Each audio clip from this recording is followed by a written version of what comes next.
Bonjour à toutes et à tous, bienvenue dans la Taverne du Gamer. Quel plaisir de vous retrouver. Comme d'habitude, je suis avec Kira. Comment vas-tu ? Est-ce que tu peux nous débriefer ta semaine ? Bonjour à tous, ça va très bien, j'ai passé une bonne semaine, j'ai eu 2 journées de congé, donc ça m'a permis de geeker comme un vieil enfoiré. Cette semaine, je suis sur Dead Island 2, que j'ai commencé dès le 19. Ensuite, j'ai refait la trilogie du Hobbit, que j'avais pas vu depuis longtemps, et je vais enchaîner direct sur Le Seigneur des Anneaux. Excellent. Carrément. Entre 2 sessions de Dead Island 2, parce que je la joue intégralement en coop avec un pote, du coup, comme on peut jouer que le soir ensemble, je me suis remis sur Frostpunk, je sais pas si tu vois comme jeu. Ah oui, j'adore jeu de gestion. Un petit STR dans l'ère glaciaire qui est excellent. J'ai acheté le Season Pass qui était en promo à 8 balles. Donc du coup, je me suis remis dessus. Donc je pense que je ferai une petite chronique, un de ces 4, parce que c'est vraiment un super jeu. Le jeu le mérite. J'ai fait au cinéma une petite soirée John Carpenter avec 3 films, New York 97, Los Angeles 2013 et Invasion Los Angeles. Et c'était très très cool, car comme tu le sais, c'est un de mes réalisateurs préférés, si ce n'est pas mon réalisateur préféré. Toi, t'as fait quoi cette semaine ? Semaine de vacances, donc ça m'a permis de terminer 2 jeux. Resident Evil 4 Remake, donc je confirme, c'est un excellent remake. Donc là, je vais attaquer mes petites runs à contrainte, sans soin, sans sauvegarder. Le mode professionnel aussi, qui est très très bien. Avec une balle en latex dans la bouche. C'est ça. Un autre jeu que j'ai terminé, mais je vais pas dire ce que c'est, je vais le faire plutôt en fin d'épisode, donc restez jusqu'au bout pour le teasing de la chronique de la semaine prochaine. Et aussi, j'ai eu la chance de voir Dragon Ball in concert, donc c'était toutes les musiques qui vont de Dragon Ball jusqu'à Dragon Ball Super avec un orchestre symphonique. Il y avait même le chanteur original japonais qui a fait le voyage de Tokyo jusque par chez nous pour participer, donc c'était vraiment trop bien. Énorme, un très très grand souvenir. Trop bien, ça doit être impressionnant à voir. C'était incroyable. Et est-ce que tu peux dire, Kira, à nos auditeurs, à quelle sauce ils seront mangés aujourd'hui ? Alors, le sommaire du jour, on va parler un petit peu de Sega, car Sega montre le bout de son nez. On va parler de l'event The Division qu'a fait Ubisoft cette semaine. On va parler un petit peu de Nintendo avec le débrief de la conférence Indie Nintendo. On va parler un petit peu de Sony également, et pour finir, on va faire un point sur le remake de Silent Hill 2 qu'on attend beaucoup tous les deux. Derrière, second test rétro pour le podcast qui est Metal Gear 2, je continue l'aventure. Et pour finir, en sujet hors sujet, on va rester un petit peu dans le jeu vidéo, mais pas que. On parlera du film Tetris. Eh ben, générique, on y va ? Générique, c'est parti.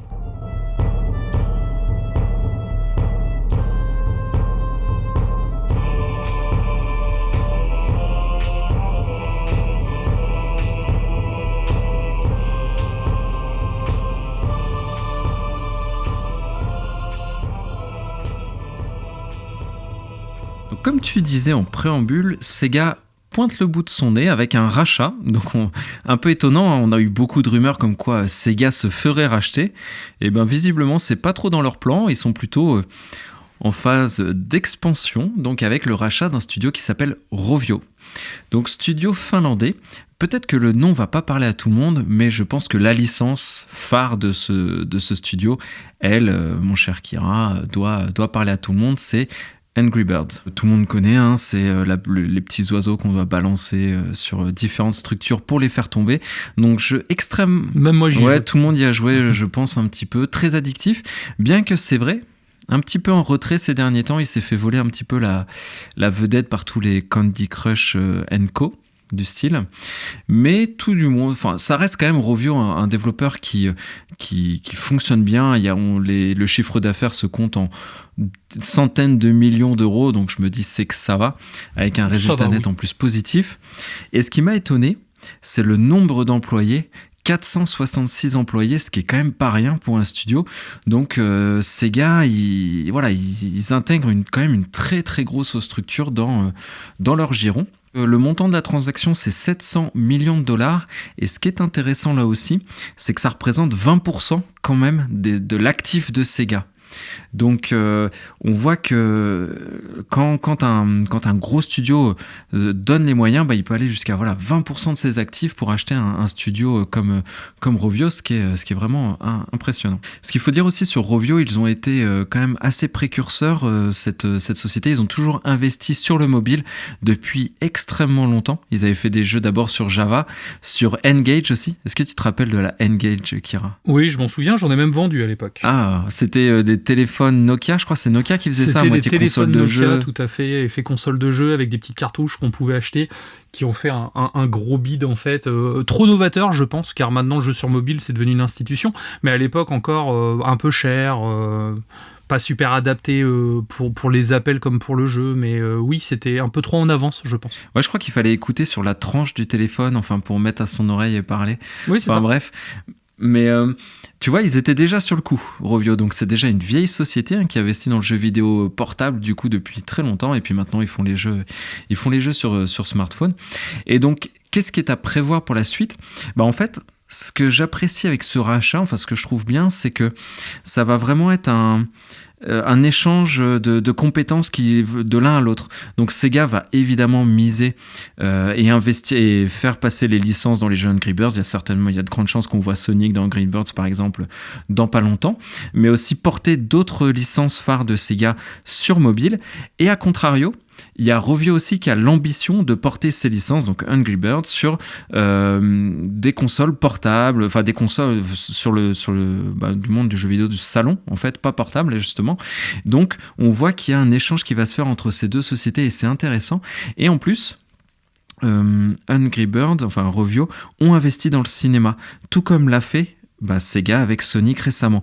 Donc on voit quand même que ce sont des sociétés qui sont assez complémentaires. C'est vrai qu'il y a un film Angry Bird, oui, qui est sorti, qui était pas ouf d'ailleurs. Je l'ai pas vu, mais voilà, on peut faire encore ce parallèle, tu vois, avec ces deux sociétés qui recherchent à exporter leurs licences vers d'autres médias. Et donc j'avais noté une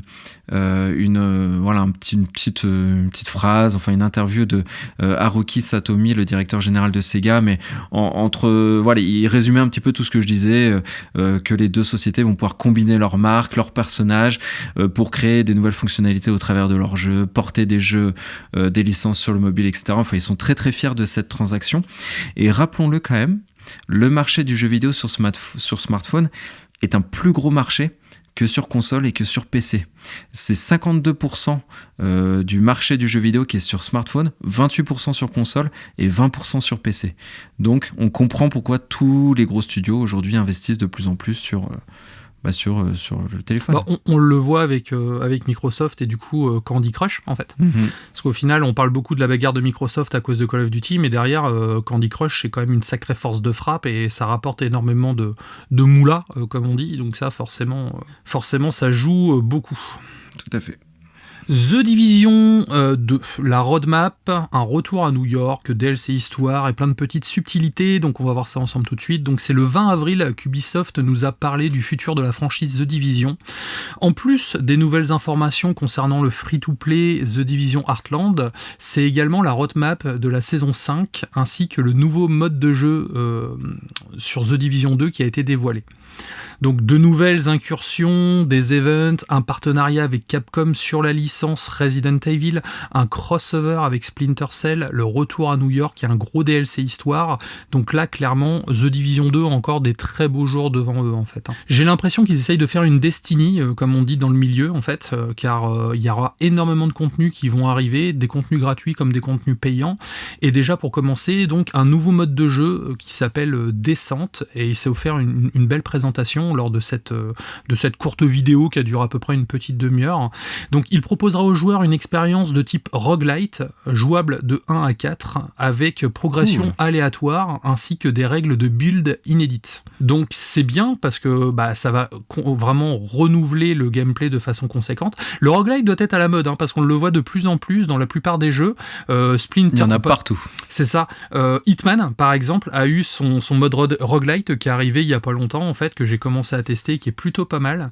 Et là, maintenant, il y a The Division qui s'y met, donc ça commence un petit peu à popper comme les champignons de Mario, on va dire.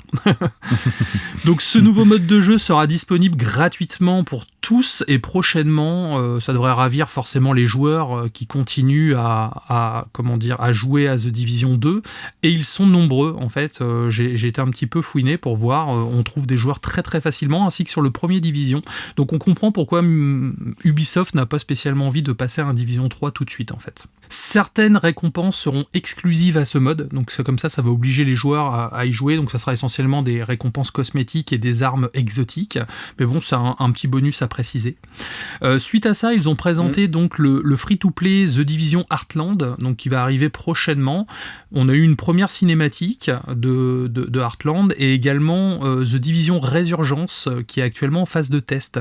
The Division Resurgence, c'est le jeu mobile qui va arriver.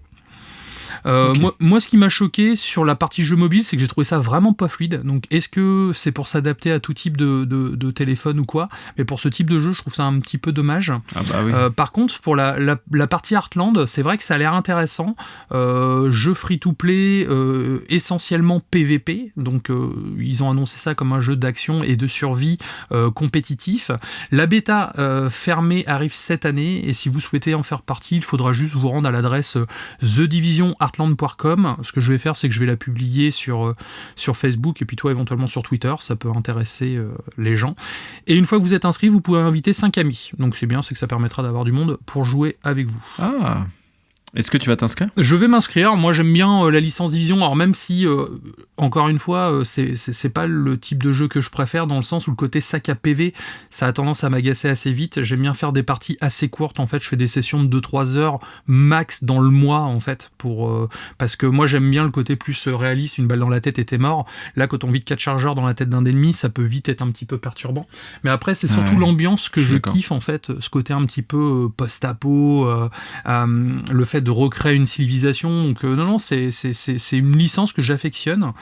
Derrière ça, ils ont annoncé en plus beaucoup de merchandising. On sent que Ubisoft a envie de vendre des goodies, ça c'est sûr. et une nouvelle bande dessinée qui va arriver. Donc encore une fois, le cross-média, je pense que c'est vraiment le futur. À l'heure actuelle, le futur, quoi.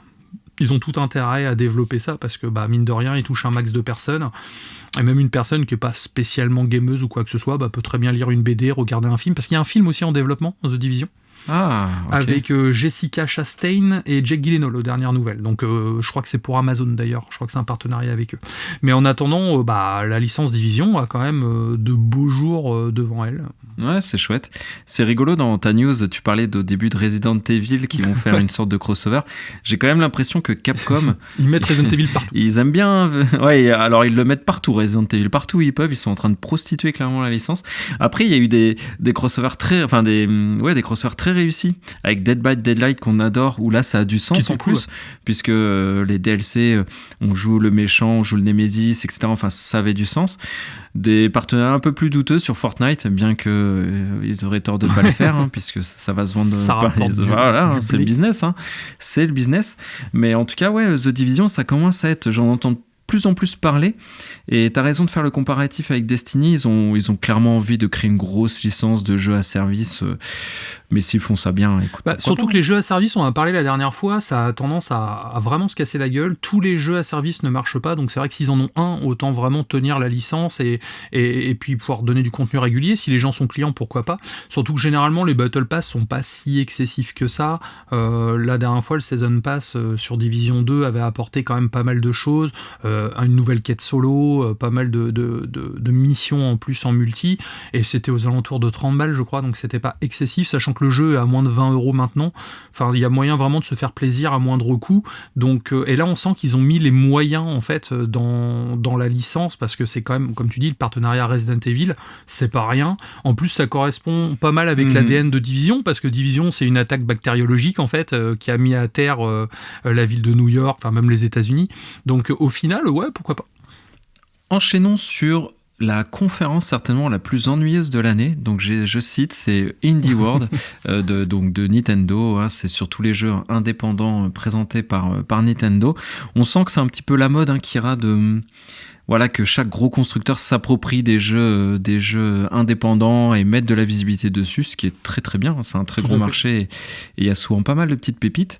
Et donc là, Nintendo nous ont offert une conférence, donc c'est pas la première Indie World, j'aurais plus le nombre en tête, mais ils ont déjà fait ça par le passé.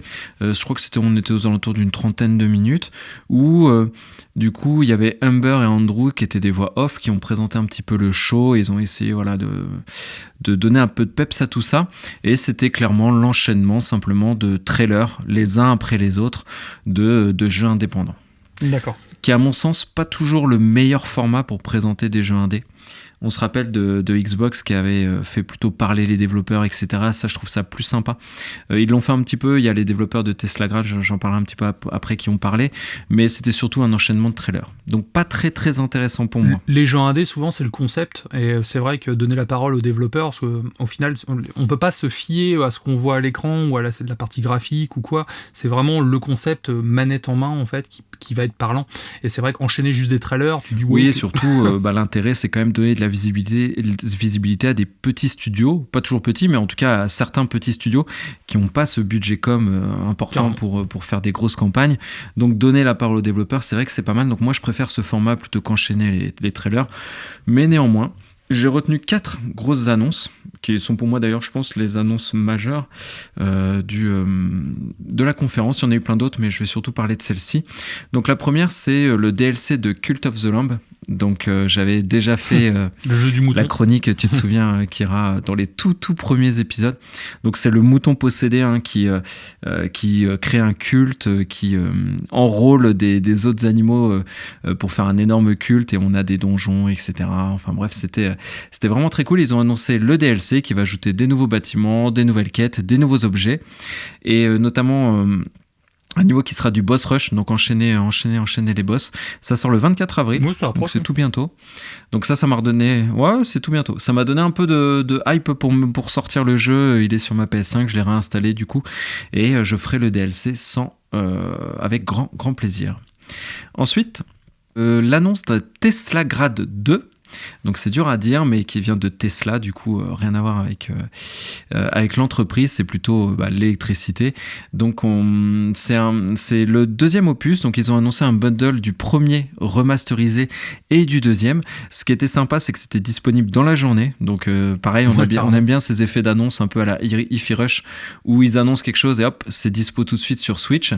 Et donc c'est un jeu de plateforme en 2D réflexion, avec un petit peu d'action quand même, et on va gérer le magnétisme, l'électricité pour avancer petit à petit dans les donjons qui est la tour de Tesla. Excellent. Donc ça, c'est le premier épisode, et ils ont annoncé le deuxième avec une ambiance un peu plus scandinave, folklorique, très jolie. Vraiment, ça m'a vraiment fait de l'œil. Donc ça, je retiens ça comme vraie annonce, parce que je connaissais pas la licence, et très très sympa.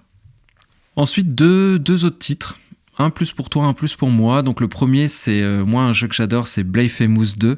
Donc c'était la suite d'un jeu ultra hardcore, un Castlevania-like, mais qui se passe dans le folklore espagnol. Je t'avais déjà envoyé des screens, tu sais, avec les personnages qui ont les gros chapeaux pointus et tout. Enfin, c'était... Moi, tu m'as envoyé des screens, je me souviens. Voilà, c'est diabolique comme jeu, c'est très très difficile. Là, ils ont annoncé le 2.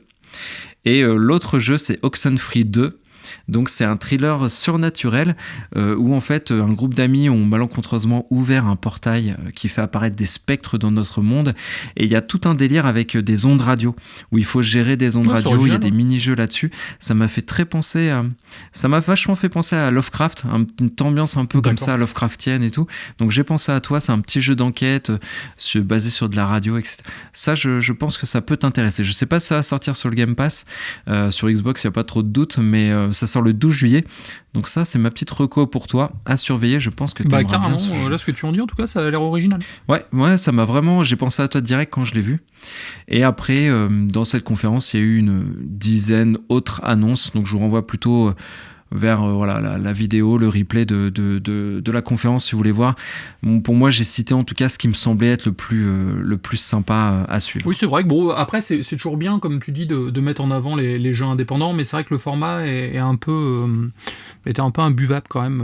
L'enchaînement juste de teaser, mais sans vraiment réelle plus-value. Donc en fait, certains se sont un peu retrouvés noyés dans la masse. Parce que je sais pas toi, mais j'ai regardé un peu de côté quand ça passait. Et c'est vrai que la plupart, je les ai oubliés, en fait. Et c'est vrai que c'est quand même dommage. Ouais, je trouve pas le format idéal. Enchaîner les trailers, de toute façon, j'aime pas trop ça. Moi, je préfère quand il y a un petit peu d'animation, quand tu vois les développeurs qui parlent, quand t'as un animateur phare. Enfin bref, quelque chose d'un peu plus vivant. Mais en tout cas, on salue toujours l'initiative, en tout cas, de mettre en avant les jeux indés. Ça, c'est à savoir, je me pose la question, mais combien facturent les gros Nintendo, Sony, Microsoft, parce que c'est quand même une sacrée vitrine. Là, c'est le train Nintendo quand même qui met en avant ton jeu, donc c'est pas rien.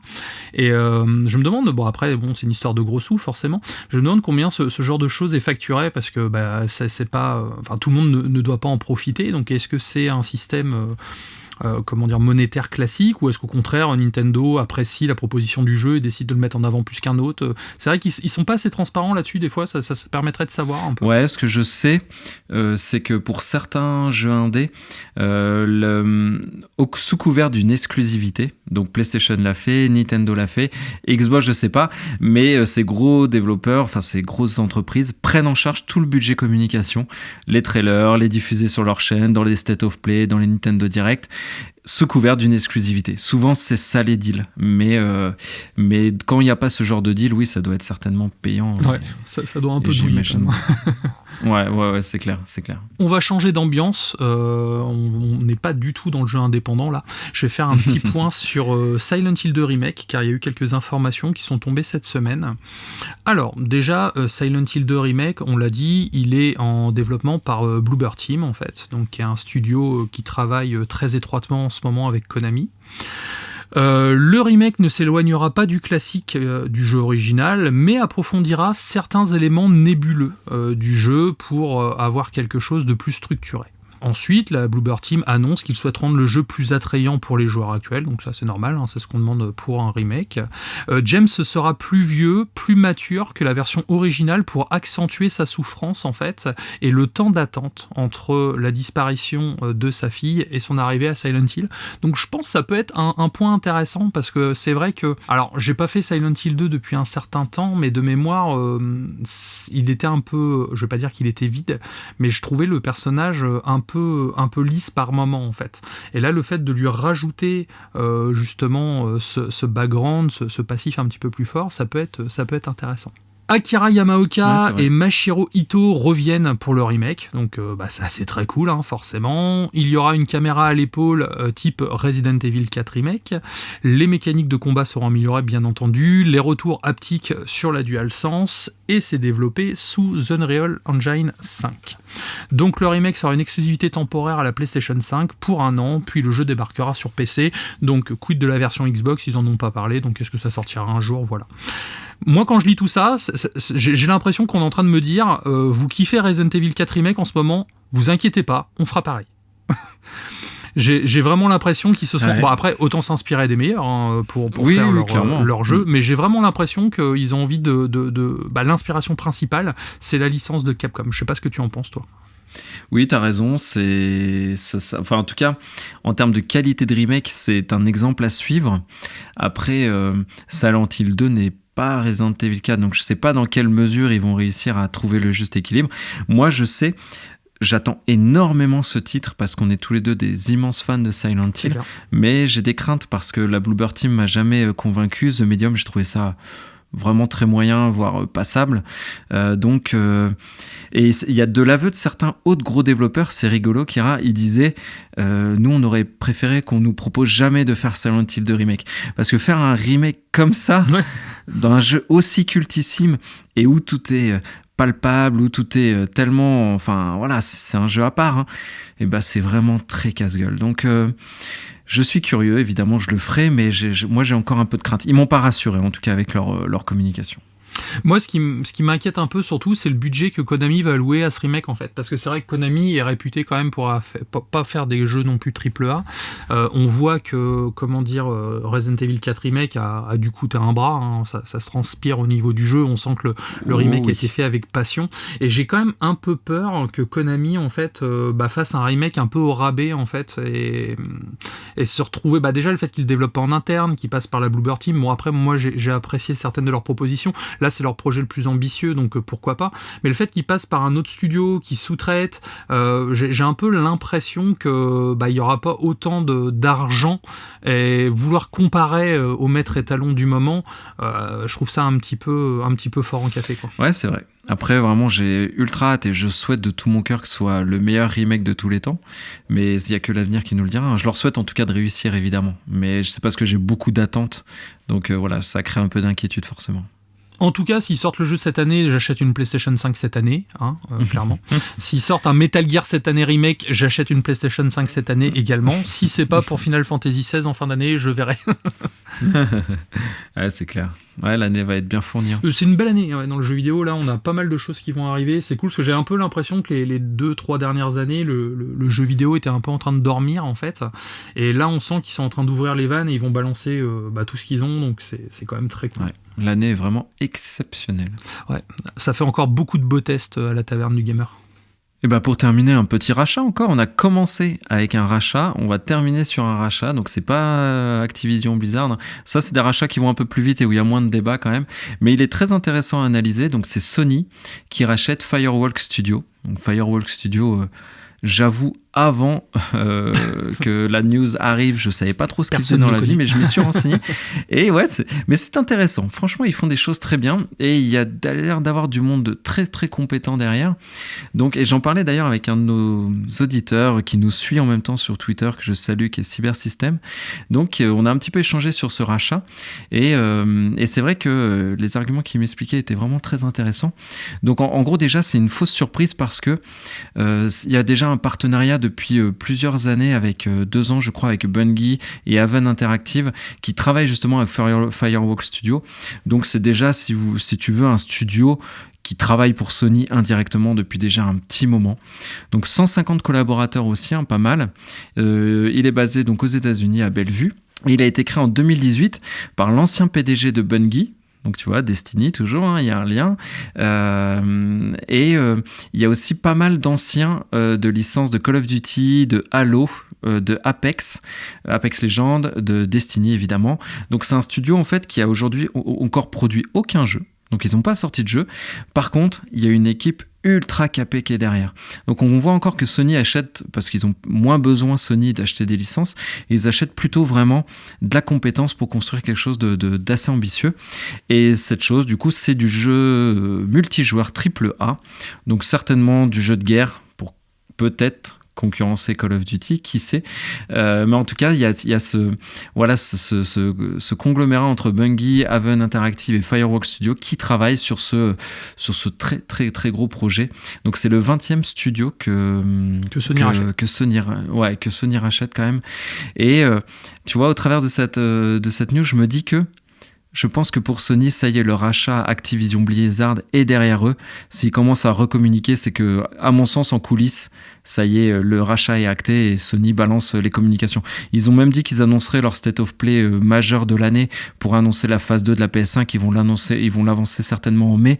Donc je pense que Sony est clairement en train de tourner une page et se remettre à fond, tu vois, dans la communication et là, pour le coup, sur un rachat. Oui, je pense que Sony a voulu jouer la montre, en fait, vu qu'ils ont pas mal de projets en développement, ils attendaient peut-être d'avoir les projets suffisamment avancés pour les présenter au public, et c'est pour ça que le rachat traîne, en fait, c'est qu'ils ont joué tout simplement la montre pour pouvoir sortir quelque chose de, on va dire, de décent et de montrable, tout simplement, pour le public. Donc, ils ont tout à fait raison. En fait, ce qui est intéressant quand même, c'est que on sait que Sony aime bien construire d'abord un partenariat avant de racheter un studio.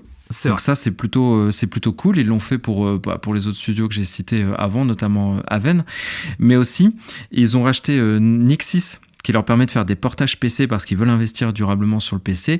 Valkyrie Entertainment qui vient en renfort des autres gros studios pour sortir des licences comme God of War, Infamous. Enfin, c'est un studio qui va graviter autour des autres pour faire du renfort, donc c'est plutôt cool. Carrément. Bluepoint Games qui ont fait des excellents remakes, notamment Demon's Souls, qui est un très très bon jeu. Bungie pour les FPS multi, c'était vraiment un gros défaut de PlayStation qui était surtout sur des jeux solo. Et qui est corrigé du coup. Et Evo justement pour la carte aussi multijoueur. Donc tu vois, ils sont en train de se créer un panaché vraiment de compétences qui à mon sens va quand même solidifier encore les bases de PlayStation et de PS. Moi je suis très content parce que là encore une fois ça montre que la concurrence ça aide à sortir on va dire à sortir les doigts pour pouvoir justement faire des propositions toujours plus novatrices.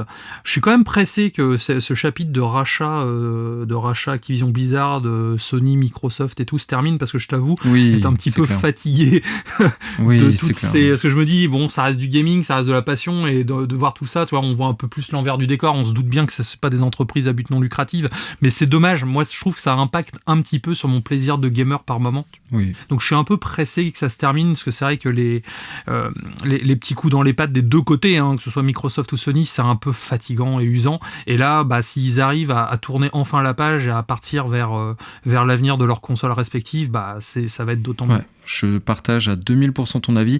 Et cette news, à mon sens, c'est le début, tout à fait. Va dans ce sens. Et voilà, c'est le début de... Ils ont lâché le morceau et ils passent à autre chose. Et oui, ça va faire du bien aux joueurs que nous sommes. Terminons comme ça notre session news sur ton petit message d'unité pour les joueurs. Et tu vas nous proposer, toujours dans la lignée de ton test sur Metal Gear 1, la suite, donc Metal Gear 2 sur MSX. On t'écoute, mon cher Pierre. Oui, Metal Gear 2 Solid Snake, donc suite de mon test rétro que j'ai fait il y a à peu près un mois maintenant. Je vais essayer d'être assez régulier pour tous les faire dans l'année, j'espère. Après, je ne m'avance pas, mais je vais essayer quand même.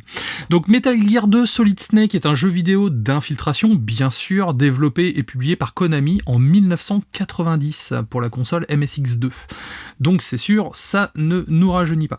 C'est la suite directe de Metal Gear, sorti donc en 1987, et c'est donc le deuxième opus de la saga. Dans l'ensemble, Metal Gear 2 est un excellent jeu, clairement, encore une fois, on va dire les choses, qui a créé l'ADN de la saga, et bien plus que le premier encore. Autant le premier, c'était, on va dire, un jeu, on sent que Kojima a tenté des choses, mais qu'il avait quand même été un petit peu bridé par déjà la MSX aussi, et puis par Konami. Là, on sent qu'il a eu quand même beaucoup plus de latitude et de liberté pour faire ce qu'il voulait. Ainsi, on se retrouve avec un jeu plus personnel et moins manichéen que son prédécesseur. Il introduit de nombreuses fonctionnalités qui sont devenues des éléments clés de la série, tels qu'une infiltration beaucoup plus poussée, l'utilisation d'armes non létales et la résolution de puzzles plus poussée. Le gameplay est très solide, avec des graphismes impressionnants pour l'époque et qui poussent vraiment la MSX2 dans ses retranchements. On va publier des screens de MGS, de MG2 du moins, et c'est vrai que en comparaison avec le premier, c'est le jour et la nuit. On sent vraiment que c'est beaucoup plus fin, c'est beaucoup plus travaillé, et là on se retrouve vraiment avec un très très beau pixel art qui pourrait sortir dans un jeu indépendant actuel. Vraiment, ça dénoterait pas, quoi. Le jeu offre également une plus grande variété d'ennemis, chacun ayant des comportements différents qui nécessitent une stratégie de combat plus poussée et adaptée pour pouvoir les vaincre. L'histoire est également très bien écrite, offrant une narration beaucoup plus complexe qui se déroule à travers de nombreuses séquences cinématiques. Le scénario est sombre et mature, comme tous les Metal Gear, qui aborde des thèmes tels que la guerre, la manipulation génétique et la responsabilité morale. Et ça, c'est des thématiques qu'on avait vraiment en filigrane dans le premier Metal Gear, qu'on va retrouver beaucoup plus accentué, et c'est de là qu'on sent le lancement de la saga, en fait. C'est vraiment sur ces thèmes-là que toute la saga sera traitée jusqu'à Metal Gear 5. Donc cependant, comme tous les jeux vidéo, il y a des points faibles, la difficulté du jeu est très élevée, plus que pour le premier. Il y a des moments, j'en ai vraiment bavé. Certains joueurs peuvent trouver le niveau de difficulté assez frustrant, mais pas frustrant dans le bon sens. En fait, on n'est pas sur du Souls. C'était un peu la mode à l'époque, on va dire. Le jeu est assez dur et frustrant, mais un peu injuste, on va dire, par moment. Et c'est vrai que ça peut décourager la plus jeune génération de nos auditeurs, par exemple. De plus, les commandes sont très rigides par rapport aux normes actuelles, donc ça ne change pas, c'est compréhensible. Déjà, la MSX à l'époque, c'était pas une manette, c'était un clavier. Ils l'ont adapté à la manette de la PlayStation, mais c'est vrai que certains boutons en fait ne sont pas très très bien agencés, on va dire. Positionnés. Ouais, je me suis retrouvé à appuyer sur R2 avec une manette, puis appuyer sur carré, puis appuyer sur L1. Enfin, c'est pas on va dire que certains mouvements ne sont pas naturels, et ça c'est dommage. Après, dans l'ensemble, Metal Gear 2 est un classique du jeu vidéo, forcément. Il a établi une norme pour les jeux d'infiltration et un incontournable pour les fans de la série Metal Gear. Vraiment, je le recommande pour les gens qui n'ont pas fait le début de l'histoire de Solid Snake, parce que malgré le côté à l'ancienne et old school, on apprend vraiment pas mal de choses sur les personnages. Donc les graphismes, pour moi, moi, c'est du tout bon. Hein. Ça a été conçu pour la console MSX2. C'est, comme je l'ai dit tout à l'heure, c'est nettement amélioré par rapport à Metal Gear. Ils ont trouvé aussi un système pour pallier, parce que je sais pas si tu vois un peu le système de MSX en fait.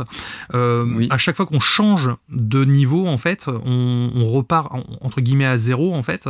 Il n'y a pas de transition fluide en fait. C'est vraiment, on a un écran noir, on arrive sur le niveau suivant et on se retrouve avec des sprites qui se redéfinissent à l'infini en fait. Donc on peut revenir en arrière, avancer, revenir en arrière, avancer. Ça va toujours se réinitialiser. Ça, c'était le problème de la MSX à l'époque, ce qui avait quand même corrigé la NES à peu près à la même génération. Du coup, il a créé un système de radar qu'il n'y avait pas dans le premier, en fait, avec des points pour nous indiquer où se trouvent les ennemis dans la prochaine pièce, en fait. Donc, on a ça sur le côté droit de l'écran, ce qui nous permet d'anticiper avant de rentrer sur le prochain sprite, en fait, pour pouvoir justement avancer en infiltration. Et ça, c'est vraiment l'amélioration majeure du gameplay, parce que c'est hyper pertinent, et surtout, c'est beaucoup plus fluide, parce que tu dis que oui, Solid Snake a avec lui un appareil qui permet de voir les ennemis au loin. Donc en fait, il a compensé à l'époque en fait le problème du sprite, mais c'est devenu par la suite. Technique. C'est ça, c'est devenu par la suite, on va dire un essentiel de la saga Metal Gear, parce qu'on l'a retrouvé sur Metal Gear Solid, sur Metal Gear Solid 2, sur Metal Gear Solid 3. Donc il y a que juste sur Metal Gear Solid 5, je crois, où ils l'ont enlevé. Mais c'est devenu un essentiel dû à des limitations techniques. Donc c'est quand même plutôt cool. Au niveau du gameplay, donc on a de nouvelles fonctionnalités, donc la prise d'otage, le camouflage qui est beaucoup plus performant, des cartouches de gaz soporifiques, des séquences de combat au corps à corps, donc avec le fameux CQC. Alors ça s'appelait pas encore le CQC, mais c'est un peu ça, le Close Quarter Combat. Il y a également une amélioration significative de l'intelligence artificielle avec des gardes ayant des champs de vision beaucoup plus réalistes, des mouvements de patrouille plus variés. Il y a une réaction plus rapide aussi au mouvement du joueur. Quand on est caché derrière une boîte, si on bouge un peu trop vite, là direct le garde il va nous repérer de façon plus réaliste, donc ça c'est quand même plutôt cool. Le jeu introduit de nouveaux personnages clés tels que le colonel Roy Campbell, donc que je ne présenterai pas, qui est là sur plusieurs, enfin du moins au moins sur Metal Gear Solid. Le biologiste, le docteur Drago Petrovic, le médecin espion russe Natasha Markova et le terroriste Black Ninja. Donc au niveau des boss, Metal Gear 2 propose plusieurs boss intéressants, chacun avec son style de combat unique. Les boss de Metal Gear étaient assez simples par moment. Là, ils sont quand même plus retors et ils ont des patterns qui sont vraiment plus poussés en fait. Donc c'est pareil, c'est un gros changement par rapport au premier jeu. En somme, qu'est-ce qu'on peut dire de Metal Gear de Metal Gear 2 Solid Snake? Donc c'est un très grand jeu, clairement. C'est un jeu qui a quand même bien vieilli sur plusieurs aspects. Après, bien sûr, ça nécessite de se remettre dans le contexte de l'époque, mais ça reste un très grand jeu. Il a su conserver de nombreux éléments clés du premier, tout en y ajoutant de nouvelles fonctionnalités de gameplay et de nouveaux personnages, et surtout c'est au niveau de l'histoire qu'il y a un gros changement, parce que là on sent que à l'époque Hideo Kojima avait envie de faire quelque chose de grand, et il l'a disséminé tout au long de son jeu en fait. Ce qui en fait donc un jeu remarquable pour son époque, un jeu incontournable pour la saga Metal Gear, et surtout un jalon important de la série. Donc je vous le recommande forcément. Au début, je n'ai pas fait de synopsis comme je fais d'habitude, tout simplement car je ne voulais pas vous spoiler ce qui se passait à la fin de Metal Gear 1, car c'est lié quand même de façon très très directe. Ça aurait pu spoiler aussi quelques éléments de Metal Gear 5. Donc volontairement, je vais omettre certains synopsis à la suite de mon aventure rétro gaming sur la saga Metal Gear. Franchement, c'est passionnant. Moi, tu vois, ce qui m'a marqué le plus dans tout ce que tu as dit, je découvre, parce que j'ai pas fait ces épisodes-là.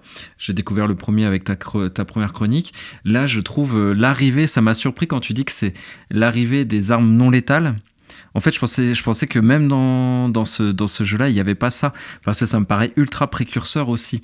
Pareil, tu parlais que les boss avaient différents patterns, etc. Les ennemis avaient différents patterns. La map pour compenser les limitations techniques de la console.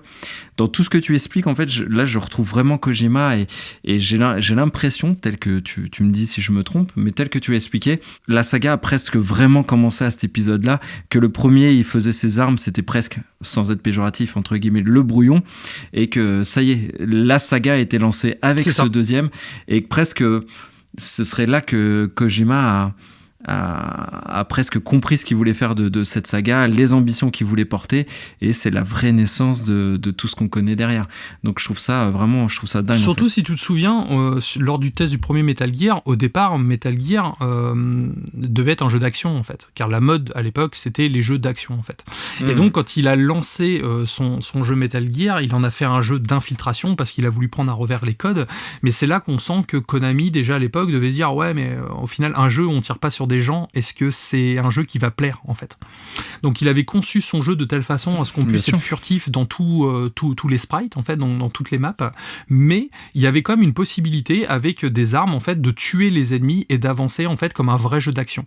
Et là on sent que la partie jeu d'action a vraiment été mise de côté pour la pure infiltration en fait, où on a parce qu'à la base même si Hideo Kojima parle beaucoup de guerre dans ses jeux, ça reste un pacifiste avant tout, et on sent que la partie non létale en fait était vraiment un élément important de Metal Gear 2 et qui lui tenait à cœur. Voilà, et surtout c'est quelque chose qui est du coup logique par rapport au personnage, et on se demande même pourquoi ça ne figure pas dès le premier en fait. C'est pour ça qu'au final Metal Gear 2 pour moi est le vrai, on va dire Metal Gear 1 en fait à proprement parler. En fait c'est vraiment le jeu qui transpire l'ADN de la saga et ce qui va sublimer tout au long au fil de ces épisodes en fait.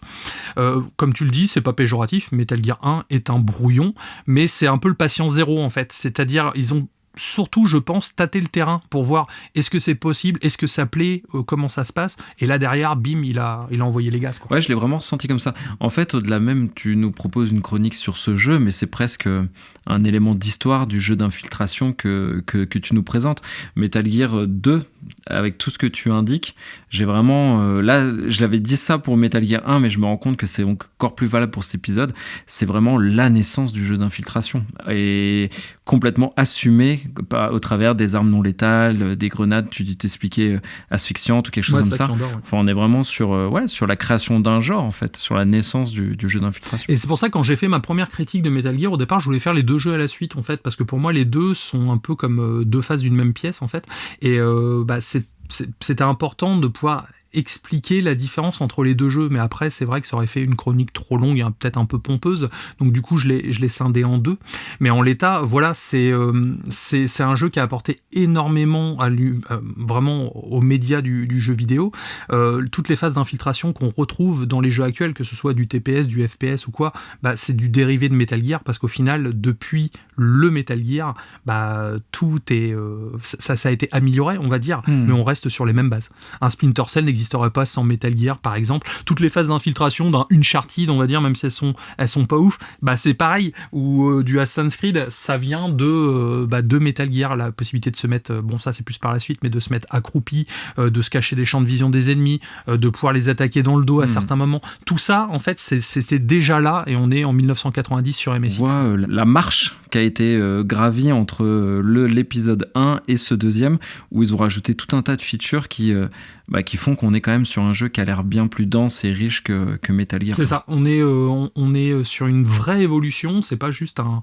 Ils auraient pu très bien faire un copier-coller avec une autre histoire, mais non, on sent vraiment la patte de l'auteur derrière, et c'est pour ça mine de rien, un auteur qui a une vision, c'est très très important pour le jeu vidéo, et c'est surtout niveau scénar. Moi tu sais que je suis très très attaché au scénar de jeux vidéo, et déjà à l'époque je me suis dit, la vache, bien quoi, c'était passionnant, et pourtant on est sur un jeu en pixel art, full 2D, avec des limitations techniques comme Jaja, mais derrière il arrive à nous faire passer des messages qu'on ne trouvait pas forcément dans le premier. Ouais, merci beaucoup pour ce test, c'était très enrichissant. Je te laisse un petit peu la parole pour nous parler de nos réseaux sociaux, un petit peu de teasing pour ce que l'on fait, c'est quand même pas mal. Bien sûr, donc vous pouvez nous suivre sur Facebook et Twitter, nous sommes à l'écoute et nous échangeons bien volontiers avec vous sur vos retours, on est très, très attachés à ces moments d'ailleurs.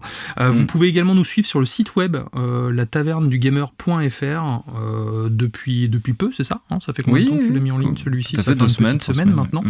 Ouais, mais officiellement il est en ligne depuis une semaine, c'est ça? Oui, exactement, officiellement. Oui, c'est ça. Donc n'hésitez pas à nous suivre dessus, vous allez voir, c'est vraiment plus simple et ergonomique dans le sens où vous pouvez avoir accès au podcast et voir en plus les news qu'on publie sur Twitter au fur et à mesure sans identification. Donc à partir de là, n'hésitez pas, On vous attend. Merci pour votre fidélité. Et continuons sur nos sujets hors sujet qui, pareil, nous tiennent à cœur. Donc, on va parler aujourd'hui hors sujet ou pas vraiment, parce que parfois on arrive à croiser les deux, ce qui est pas simple, jeux vidéo et hors sujet. Donc là, on est sur le film Tetris, qui est sorti sur la plateforme Apple TV+, donc on en parle beaucoup. Nous ne sommes pas sponsorisés par Apple, même si on aimerait bien. Mais oui. C'est sorti en mars 2023, un film de 2 heures, réalisé par quelqu'un que je ne connais pas, donc John S. Baird. Je suis obligé de lire mes notes parce que je connais pas du tout. Tu connais un petit peu ce réalisateur ? Alors, je t'avoue que pas du tout non plus, en fait. J'ai un petit peu regardé sa filmo. Il a vraiment rien fait de notable. C'est vraiment son premier gros film à proprement parler. Et quel film, quoi. Et oui, et à la tête de l'affiche, c'est Taron Egerton, donc un acteur vraiment très bien. J'ai beaucoup apprécié sa prestation. Je l'ai trouvé un petit côté un peu Michael J. Fox par un moment, mais très, très sympa cet acteur. Tu sais ce qu'il a fait d'autre, lui ?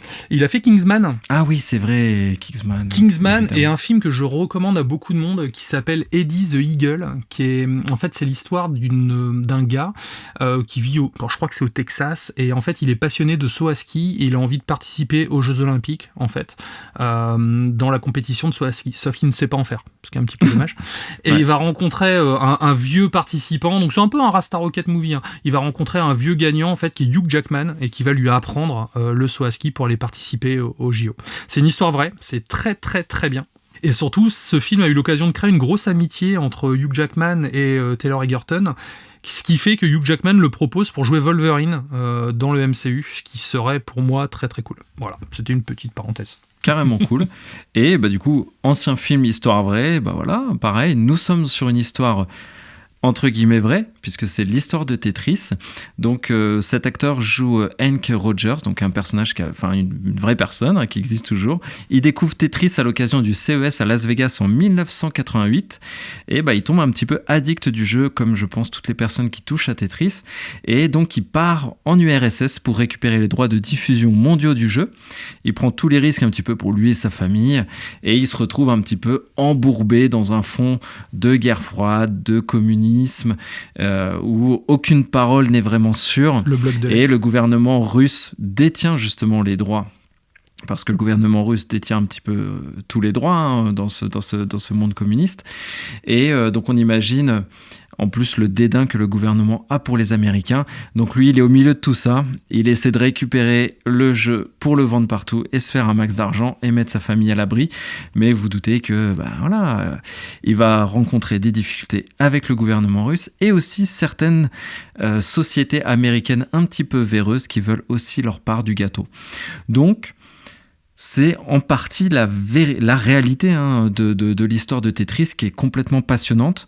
Donc regardez le film et regardez aussi ce qui s'est vraiment...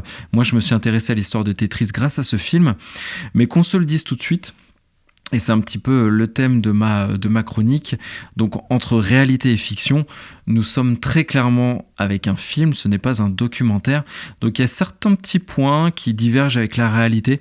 Donc je vais en donner quelques exemples sans évidemment spoiler le jeu. Mais donc il y a quelques interactions entre Hank Rogers et Nintendo, donc notamment Hiroshi Yamauchi qui était le PDG à ce moment-là. Donc qui sont un petit peu romancés, un petit peu exagérés, parce qu'en plus ils se connaissaient déjà. Dans la réalité, ils se connaissaient déjà, et là dans le film on a l'impression que c'est les premières présentations. Donc voilà, il y a quelques petits passages là-dessus qui sont un petit peu romancés. Ils ont rajouté aussi, pour les besoins du film, un personnage qui n'existe pas du tout dans la réalité, qui est un petit peu l'antagoniste. Donc je dirais pas précisément qui il est, mais il fait partie du gouvernement russe, avec toute la caricature que ça comporte. Donc ce personnage est fictif et il n'existait pas non plus dans la réalité. Comme évidemment, je l'ai dit dans le synopsis de base, il y a cette tension avec le gouvernement russe et le KGB, tout ça, pareil, ça c'est un petit peu romancé. Et il y a eu une petite... Alors ça, je suis assez fier de moi parce que je l'avais vu. Ils ont réutilisé des images de Zelda. À un moment dans le film, je crois que c'est au premier tiers du film, ils ont réutilisé des images de Zelda et ils ont utilisé le Zelda Force Word qui est sorti en 2004. Or, l'histoire se passait en 1980. Donc, petite coquille, attention, le réalisateur. Mais sinon, globalement, ils ont été, je trouve, quand même très très fidèle, pas tant à l'histoire, mais au respect, en tout cas, de la communauté de joueurs, au respect du jeu vidéo. Et j'ai trouvé que c'était quand même, ça restait une lettre d'amour au jeu vidéo, ce film. Donc, précisément, ce que j'ai aimé, tu en parlais, Kira, tout à l'heure, le jeu d'acteur, hein, notre cher, je vais récupérer son nom dans 30 secondes, Taron Egerton. Donc, il faut absolument que je me souvienne de cet acteur parce qu'il m'a marqué. Je l'ai trouvé extrêmement bon. Donc, la recommandation que tu as faite tout à l'heure, j'irai voir son film. Autre point positif, j'ai trouvé que c'était intéressant. Ils ont réussi à m'embarquer. Moi, j'étais pris dans l'histoire. J'ai lu certains autres critiques où ils ont un petit peu décroché par ce côté un petit peu romancé, un peu fictionnel qu'ils ont rajouté sur toute la couche de réalité. Et moi, ça a fonctionné chez moi. De toute façon, le contrat, quand j'ai lancé le film, c'était celui-ci. Je m'attendais pas à regarder un documentaire. Donc, j'ai été pris dedans. Le côté un peu... Kira, je sais pas si ça se dit, mais business thriller, enfin tu vois, un thriller autour de machinations économiques et tout. Moi, je trouve ça très intéressant, j'aime bien ce délire-là. Oui, c'est vrai. Autre point positif, le thème musical du jeu, donc Tetris, qui a été un petit peu réinterprété pour l'occasion, donc ça, vraiment, j'ai trouvé ça... Plein de scènes différentes, avec plein de sauces différentes, j'ai trouvé ça vraiment trop cool. Petit frisson par moment quand t'entends la musique, c'est une musique tellement mythique, et ça, pareil, ça a bien fonctionné chez moi. Et tout le côté un petit peu dépaysement, les films qui se passent, où le terreau du film se passe en URSS, dans une société ultra communiste comme celle-ci, avec toutes les dérives que ça comporte. J'ai pensé plein de fois à George Orwell et 1984, forcément. Donc ça, j'ai trouvé ça assez dépaysant et ça donne un certain charme au film, parce qu'en plus, l'image est belle, enfin, c'est bien filmé. Mais c'est aussi un des petits reproches que je ferai, parce qu'il n'y en a pas vraiment beaucoup des reproches. Moi, j'ai vraiment accroché. C'est que globalement, j'ai trouvé quand même que c'était assez caricatural. Avec le KGB, avec certains agents russes. Ils ont coché, je pense, un peu toutes les cases des clichés du moment. Oui. Voilà, ça, parfois ils en ont fait un peu trop. À un moment aussi, il y a une course-poursuite que je trouve complètement absurde, que j'ai trouvé vraiment la pire scène du film. Mais sinon, vous voyez, c'est les seuls reproches que je ferai.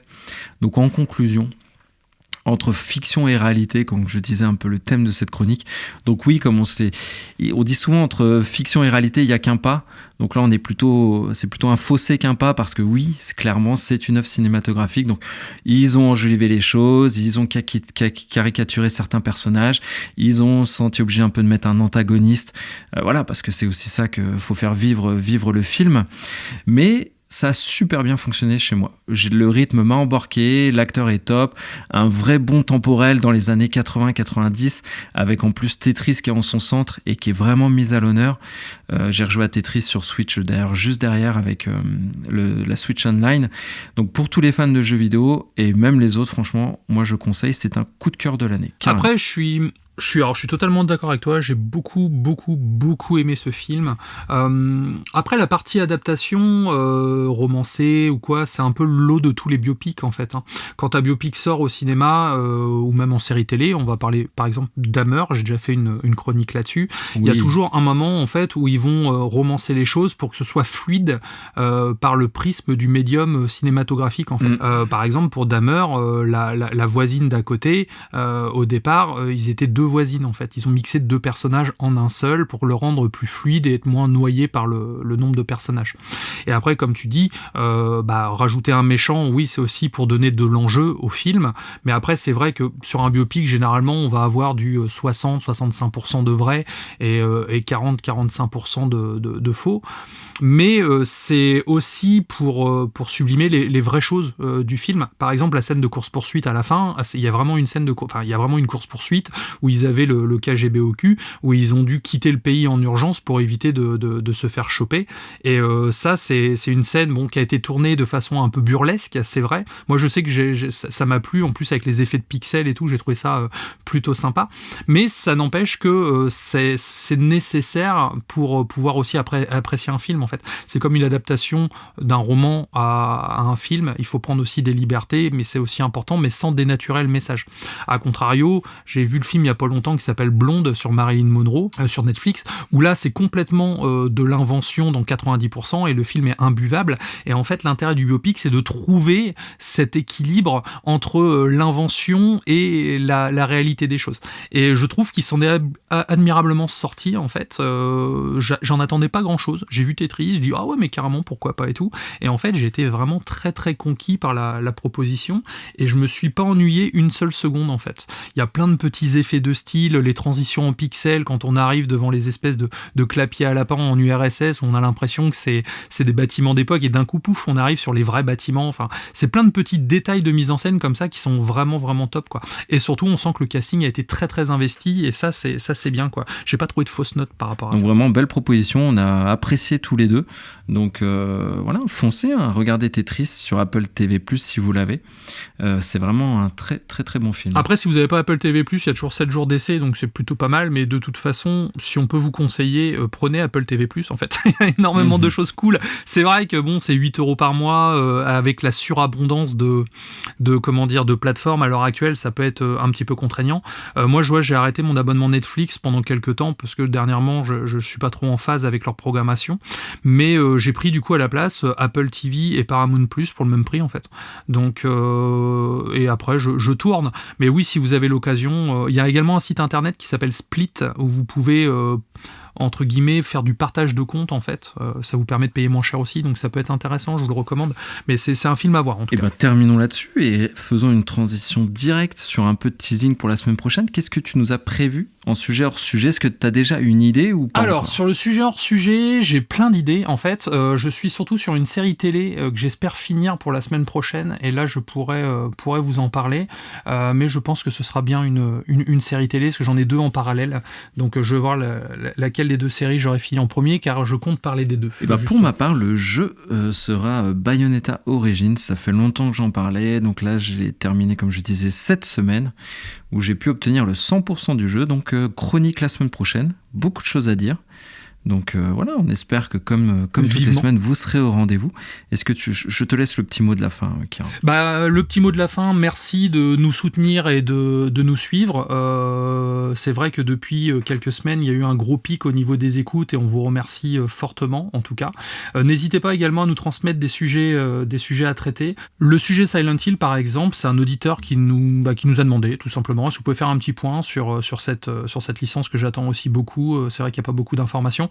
Donc c'est aussi ça, c'est du partage, donc partager nos passions, nos envies, donc si on peut les accorder avec les vôtres, pourquoi pas quoi. En tout cas, merci beaucoup. C'est clair. Merci à tous, c'est un vrai plaisir d'animer avec toi Kira et pour vous, nos chers auditeurs. Pareil. Et à la semaine prochaine.